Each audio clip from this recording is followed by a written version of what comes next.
So we've spent a bit of time today with the Lorax's cautionary tale, and we have given recognition to some of the people who have spoken for the trees right here at Northwoods and in our community. It should, at this point, surprise no one that caring for the earth is a deeply spiritual practice among Unitarian Universalists, and one of great necessity. And that necessity on the macro level is everywhere around us. But I want us to also think on the micro level. And to do that, I would like to share one more story. It's not my story. This is a story from photographer Louis Schwartzberg, and I will let him speak in his own words. I didn't have much money, but I had time and a sense of wonder. So I started shooting time-lapse photography.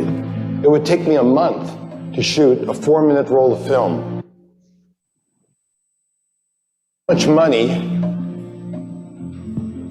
but I had time and a sense of wonder. So I started shooting time-lapse photography. It would take me a month to shoot a 4-minute roll of film, because that's all I could afford. I've been shooting time-lapse flowers continuously, non-stop, 24 hours a day, 7 days a week for over 30 years. And to see them move is a dance I'll never get tired of. Their beauty immerses us with color, taste, touch. It also provides a third of the food we eat. Beauty and seduction is nature's tools for survival because we protect what we fall in love with.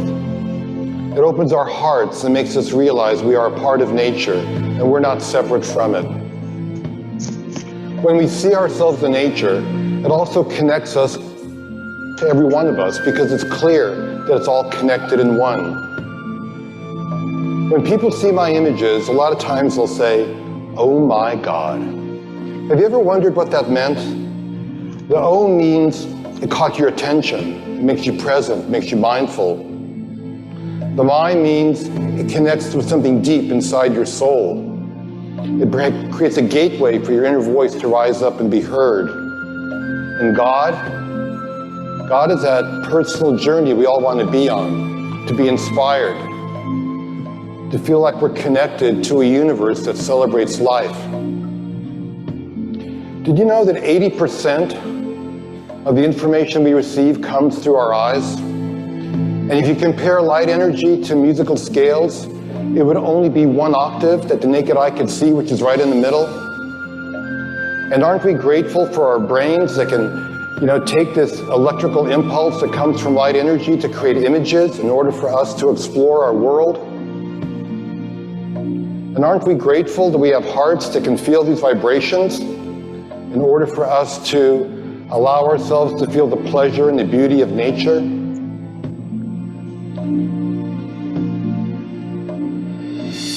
Nature's beauty is a gift that cultivates appreciation and gratitude.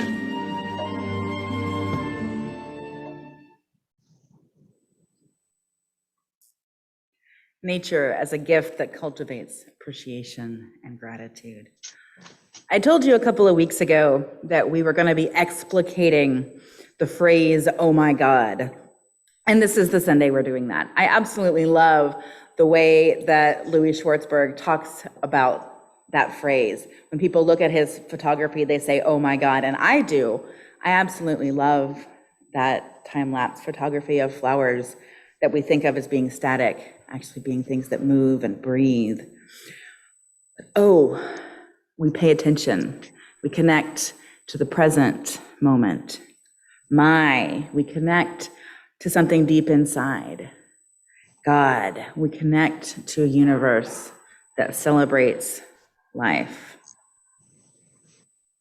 And out of those connections, the connections to this present moment, the connection to what is deep inside, and to a universe outside of us that we are part of, that celebrates all life, out of that comes awe, but also gratitude.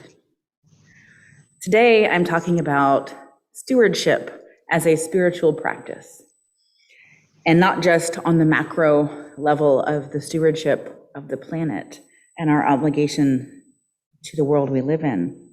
We are also stewards here, together. Now, sometimes people shy away from using words like steward and stewardship because it's the name of a committee, and that always makes people wonder if they're going to be put to work.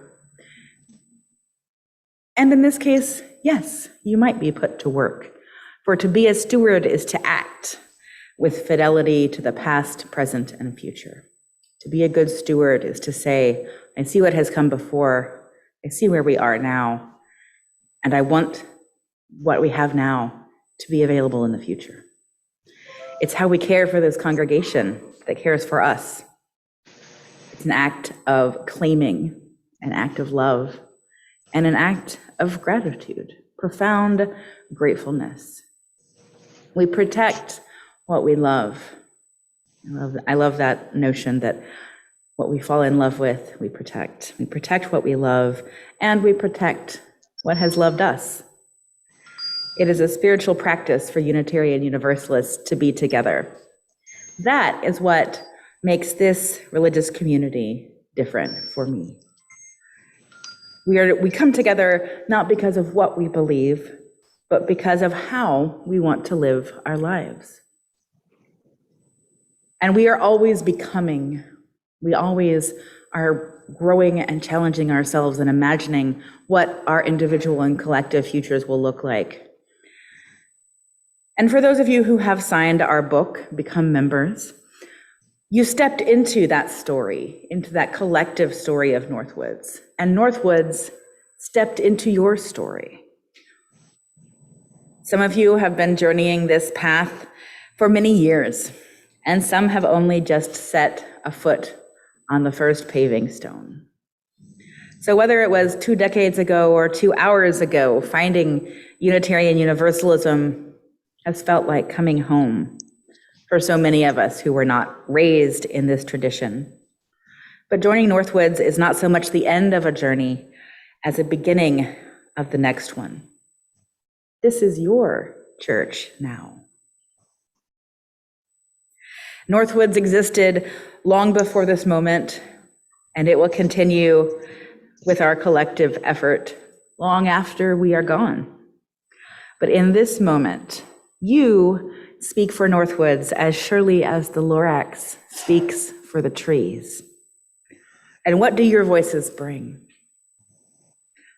You bring wisdom, you bring laughter, you bring questions and curiosity and courage and children and friends. You bring discernment and values and your ideas and your hands and your hearts. And then you do the riskiest thing and the most rewarding thing that you can do with all of those gifts. You share them with each other and with me. And you flourish, even in the rocky soil of the last couple of years. You flourish. This faith connects us to the beauty of life. You are Northwoods, which means for this moment, Northwoods is yours. The church embraces change as part of its life cycle, and boy, have we had a lot lately. Shout out to my friends on Zoom. But we remain flexible, and so we endure. And what also endures are the values that have shaped us and the vision of who we want to be. And that vision is part of what we are stewards of. I believe that this church changes lives for the better, and that we are only getting started. As stewards, we are caretakers of an institution for a future we will never see. Just as our founders had the vision to build and strengthen a congregation that we now are part of. To be a faithful steward starts with your presence. But there is no pressure. Remember, I love you. Obligation without love is coercive, and we don't do coercive here. But commitment that is born out of love, and I know from your stories that there is a lot of love between this church and its members. Commitment born out of love, commitment to support and sustain a community that supports and sustains you in return. Remember what Louis Schwartzberg said, beauty and seduction are nature's tools for survival because we protect what we fall in love with. Falling in love with Northwoods will change your life if you let it. Falling in love with Unitarian Universalism will change your life if you let it. And claiming your part in this story will change us all. And that kind of transformation, all I can say is, oh my God.